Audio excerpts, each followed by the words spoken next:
Hey guys, welcome to Culture Consequence. My name is Nelson. Today we're gonna be doing a haul video and we're gonna just get started. First of all, we've got Rosa Versailles. And this is book 1 out of 5. There will be 5 of these beautiful hardcovers. And it's got a lot of embossing all over the cover. You know, it's got a lot of embossing on the side. Like, pretty much every single line in the cover is embossed. And pretty much everything in the back as well.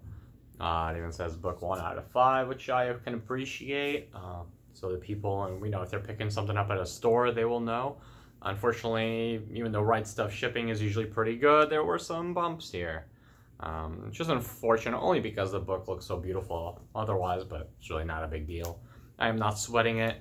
The art looks incredible. I really am a fan of the art. I know a lot of people are probably gonna be like, it looks like shit. But, like, come on, like, just look at the detail, like the paneling, just like the layout. It just looks so good. The only thing I don't like about this is the pages are glossy. So these are super glossy pages. They're the good thing about it is there's no see-through. You don't see through them at all. I don't know. I'm just not the biggest fan of them. But the release itself looks really good. It's got some really nice color pages in the front that have a different texture. Or rather, actually, there's only one, but it has the texture of a print, where it actually looks like it's printed on canvas paper. Or, I don't know, whatever that material is called. I don't really know. And there's some color art as well in the beginning. Just some really nice releases, honestly. Like, good job, Udon, because these are really nice. They are pretty pricey. Like, the cheapest you'll find them for is about, like, 30. I think they're, like, 27 or something at Right Stuff. I'm not really sure. But they're pretty pricey, but there's also a lot of material here. And they are heavy. Like, this is really heavy. Now, secondly, we've got The Drifting Classroom by Kazuo Omez. And this is pretty much what started the whole horror manga craze in Japan, as far as I understand, or at least is what popularized it.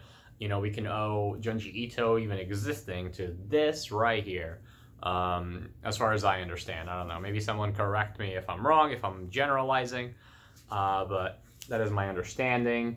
And the art is honestly pretty similar to Junji Ito. But I think it looks quite good. And that's volume 1. Here we've got volume 2. And then we've got volume 3. And these are also some really nice releases, and they have kind of a unique kind of build than something that we normally would see from Viz. Like, this is a really soft paper. The cardboard underneath also feels pretty soft. The letters are embossed. It's quite nice. It doesn't feel as heavy as Rosa Versailles, and it's also thicker. You know, as a result, some of the pages are a little bit thinner, but still you can't really see through the page, so it's not a big deal at all. And but some really great art. But yeah, this is a really nice release, and I really like that they have connecting spines, as you can hopefully see here, of the splash page at the end of the first chapter where the classroom disappears. Spoiler alert for this really old story. But yeah, really nice release. And now we've got Main Railways by Sumiko Nakamura. That's her name? Yeah, that's her name. I got it right. I love Tsubora so much. You know, if you want to check that out, I'll put a link up here or wherever. And but you can also check it out. It's my last video, so you know it should be easy to find. But I was floored by how good that was, how good Tsubora was. So I went and hunted down all of her other published works. And what do you know? This had just come out a couple months before. And published by one of my favorite new publishers, Denpa Books, and they put out this really nice book. And as with all their releases, it's got French flaps, it's got a really nice glossy finish, some nice pages that you cannot see through. It's got a healthy amount of color pages as well. And this is actually a collection of short stories, 7 stories. I believe they are all romance. I have read the first one, and I liked it a lot. It was a sweet little story. And, you know, it wasn't anything too special, but it was a nice little story that I really liked a lot. And there's a color page, as far as I understand, before every single chapter. Every single, like, short story, I guess. But, yeah, I really like our art here. I think our art was a lot stronger from what I could tell in Utsubora. And it seemed like the tone and the writing style in that was kind of different from what I am probably going to see here. Because there was super subversive. It was basically trying some different things. While I think this is more like, you know, just doing things more by the book. And then we got the only other book, the only other series by her that I think is out, which is Classmates, which is also known as Dokusei, which is kind of cool that they actually have the Japanese title here as well, because sometimes it can be a little confusing, because some people will go by the Japanese title, some people will not, and that thing can be confusing. But I also really like the design of these books. I like how there's a little passage here in the center. I like how there's like a little nice clean border around. I like the spine. It's also got the Japanese subtitle in the spine. The back just looks really good. And volumes 2 and 3 have the same kind of style going on, and I just really like it. I mean, they are small books. 7 Seas generally puts out pretty small books. You know, I wish they would kind of, you know, change their ways. I mean, I don't really think that a bigger book would really benefit the art very much in a series like this, but in some other series, I feel like art would benefit from bigger pages. But yeah, so far from what I've seen, just from like flipping through, the art in this doesn't seem nearly as evocative as it is in Utsubora, or even like experimental. But it still looks quite good. Some really nice use of negative space, and it seems like the panel pacing is quite good too. But yeah, I was quite impressed with her work there. So I'm looking forward to see how our usual work is. I'm assuming it's going to be a little bit more like by the books romance, which is fine. I mean, my collection could use more romance. And then we've got another short story collection. This one is by Ryoko Kui. Who is the mangaka for Delicious in Dungeon, which I got last month, and I've really been enjoying it. And so I went ahead and I got 7 Little Sons of the Dragon, which is a collection of 7 short stories by her that are all fantasy flavored, as far as I understand. And it's kind of funny, actually, because the main Railways also has 7 short stories inside, so it's kind of funny that there's 2 manga that have 7 short stories inside.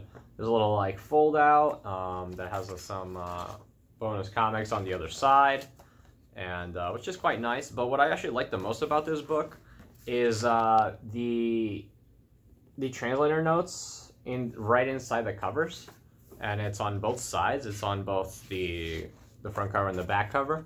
And I think this is nice because like that, it's like a nice, easy, you see right away as soon as you open the book, you see that it's there for your reference. So when you get to something later on that you don't understand or whatever, you can just come back here and check it out, you know. And I think that's quite nice, you know, because sometimes they'll put it at the back, but you don't know it's there until you get there, because obviously you're not going to like browse around the back of the book before you start reading. So I really did like that, you know. It's a small little thing, but I think it makes a big difference.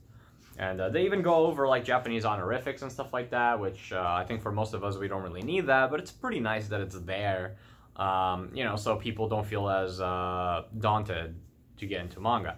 But the art looks great, and it's got the same kind of character design and monster design that I've come to expect from Delicious in Dungeon. And man, my camera is just not focusing today. It's just not cooperating. Maybe it's because of the wider angle that I'm using today. But yeah, it's got multiple stories, and I've come to expect some great world building and some really nice character development from the characters, even under a more comedic kind of plot. So I'm kind of I'm just really curious to see what to expect from these stories. I'll probably leave them until I read more Delicious in Dungeon, but yeah, pretty cool. Next we've got Mujirushi actually, by Naoki Urasawa. This is the newest release by Urasawa, and it's probably one of the better feeling like just paperback books that I've held. It feels dense, it feels nice. The cover feels good, it feels thick. There's these slightly glossy like bronze titles here, which I quite like and really go well with the bronze finish on the book.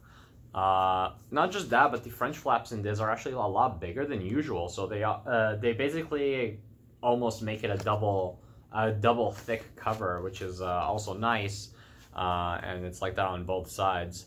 And the pages are also super thick. And obviously, I mean, I think most of you are probably familiar with Urasawa art, but it looks quite good. And there's also some color pages in the beginning, which I'm a really big fan of Urasawa's colors. I think they look great most of the time. Well, actually, all the time, really. And but yeah, his art looks great. You know, I'm probably gonna read this next because I could use something smaller than just jumping right into Monster or 20th Century Boys, because those are some long series. And next up, we've got Beastars Volume 7. I have not read this one yet, so I'm excited. I really want them to speed up the releases on these, because this series just reads so much better when it's binged rather than like week per or month per month or however they're releasing these. Yeah, we just need more. And there's already like 20 volumes out in Japan, so please, Viz, speed it up. I had to check if it was Viz, because I was like, is this Kodansha? No, but it's Viz. So yeah, please speed it up. But they're probably not going to. Yeah, let me show you some art. You know, it's gonna be might be spoilery, so I was kind of apprehensive about it. But yeah, definitely a really good series. Honestly, I think that by the time that it's done, it's gonna become a favorite of mine. I think it's a really good series, and just really good. And speaking of really good series, this is probably looking to be one of Oshimi's best series. Blood on the Tracks. I know a lot of people have been reading this, probably because it's a little controversial because of the content matter. And I was a little apprehensive about getting into it as well. So far, Oshimi has not failed me. Although there was Miss Kusakabe, which was a one-shot he did recently that Denpa published digitally, that was not very good. I didn't think it was great. It was like maybe it's 6 at best. I just didn't like it that much. But this is incredible. This is actually might be better than most of his other stuff that I've read. It might not surpass Flowers of Evil, we'll see. But this first volume is super strong. It's really, really strong. Some really good atmosphere.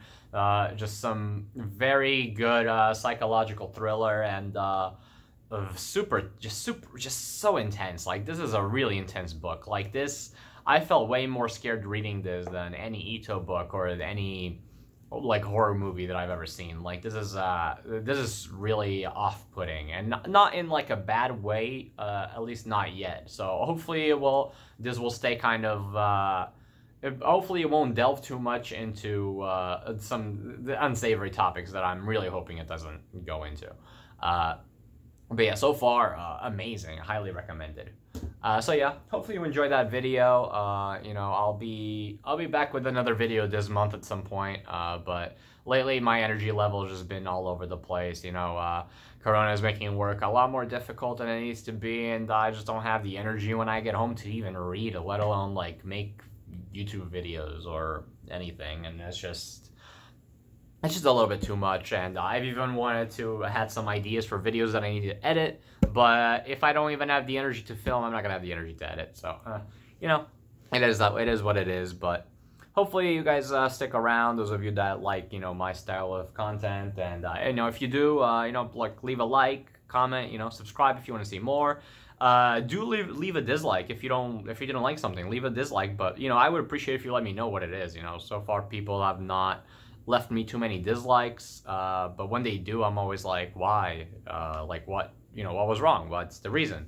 I know there's not always a reason, but yeah, and maybe click that bell icon. You know, I don't post a lot of videos, as you know if you've been following me, so, you know, it's not like I'm going to be spamming you.